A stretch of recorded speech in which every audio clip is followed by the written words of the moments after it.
오늘은 사사기 6장에서 25절에서 40절까지의 말씀으로 우리 기도원 두 번째 시간을 가져보려고 합니다. 25절은 그날 밤에 라는 시간이 주어짐으로 시작합니다. 그날 밤이란 그 지난 시간의 마지막 부분에 하나님께서 기드온에게 평강을 주셨던 그날 밤을 말합니다. 하나님과 평화로운 관계를 맺고 보니 기드온은 우상들과 싸우지 않을 수가 없었습니다. 기드온은 하나님의 말씀대로 바알의 제단을 헐며 아세라상을 찍을 수밖에 없었습니다. 기드온의 이름은 히브리어로 보면은 배는 자라는 뜻을 가지고 있습니다. 이 단어의 어근을 보면은 우상, 신당을 찍어내는 모습을 표현할 때 사용되는 단어입니다.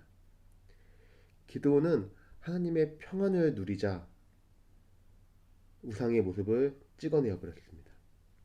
하지만 기드온은 여전히 두려움이 있었던 것 같습니다.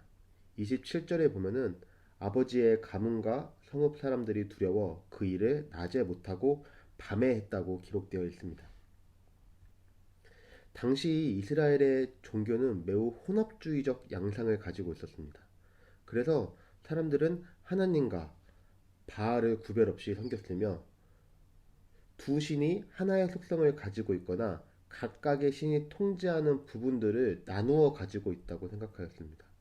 그래서 이스라엘은 하나님 한 분만 섬기지 못하였고 여러 신들을 두고 저울질하고 있었던 것입니다.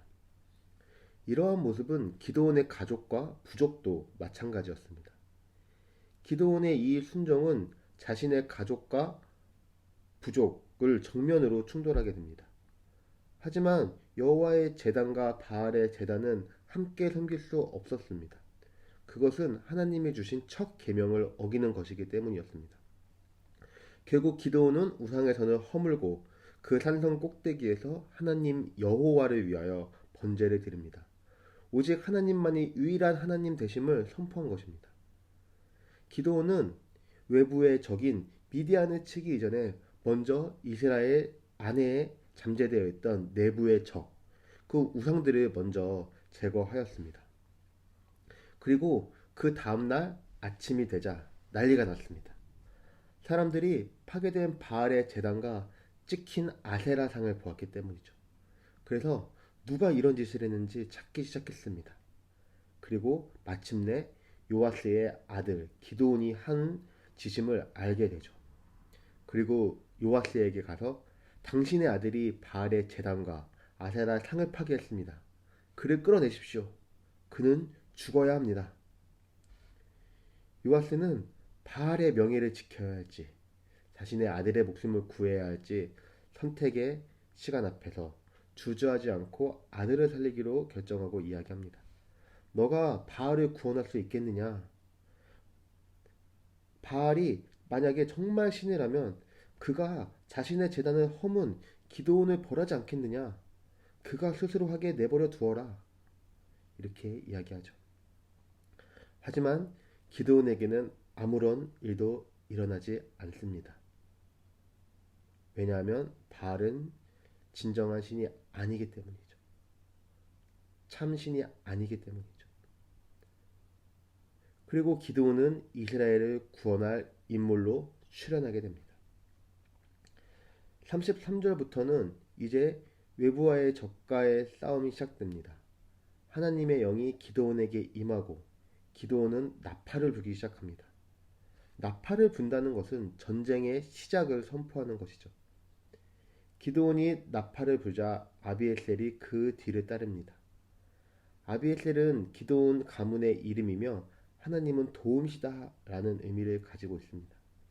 하나님의 영광은 기드온뿐 아니라 그 가문에까지 임하였습니다. 자신의 가문에서 가장 작은 자였던 기드온은 점점 큰 용사로 성장해 가고 있었습니다. 하지만 여기서 기드온은 또 하나님을 시험하는 듯한 요청을 합니다. 하나님, 정말 내 손으로 이스라엘을 구원하시려거든 내가 양털 한 뭉치를 둘 테니 이 실이 이 양털에만 있고 주변은 마르게 해주십시오. 하나님은 그렇게 해주십니다.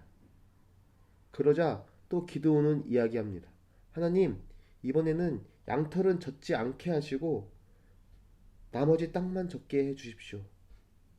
하나님은 또 기드온의 요청을 들어주십니다.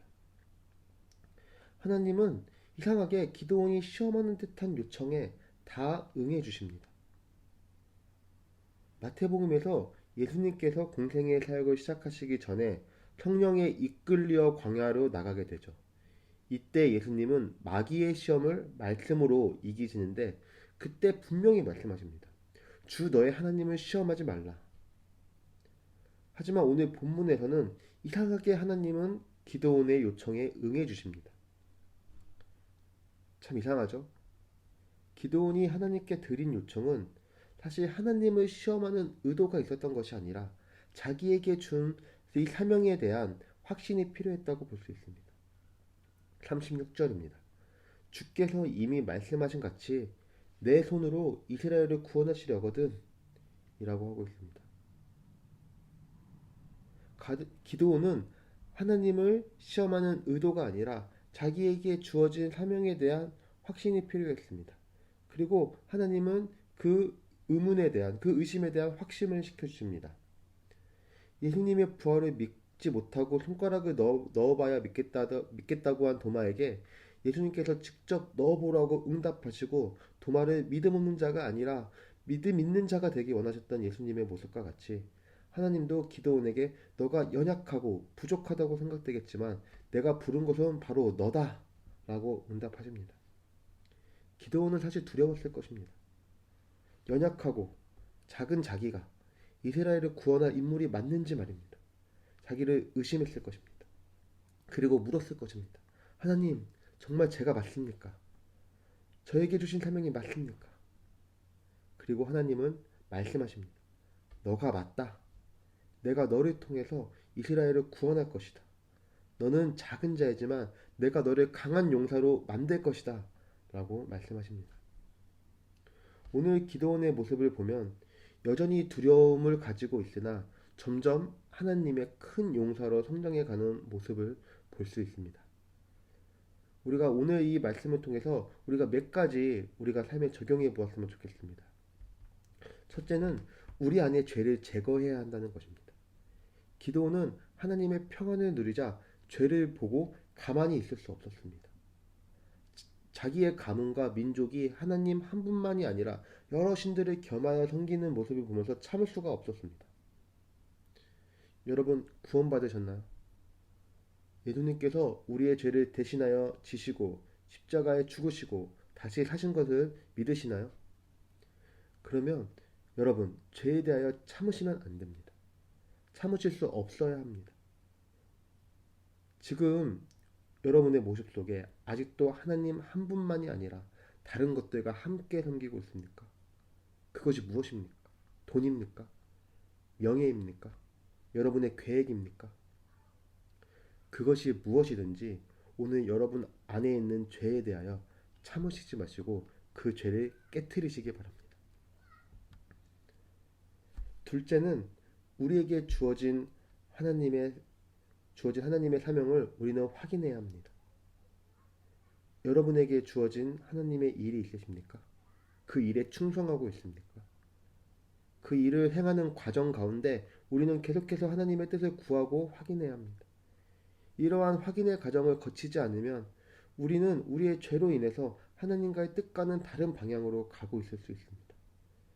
그것도 모른 채 점점 하나님과 멀어지는 것이 아니라 우리는 하나님의 뜻대로 내가 행하고 있는지 확인하는 과정을 통해서 하나님의 일을 우리에게 주신 그 사명의 길을 가야 합니다. 의심의 길을 건너 의심의 다리를 건너서 믿음의 확신을 가지고 바로 그 사명자의 길로 그 믿음의 길을 걸어가야 합니다. 그 길을 걸어가는 여러분들이 되기를 바랍니다.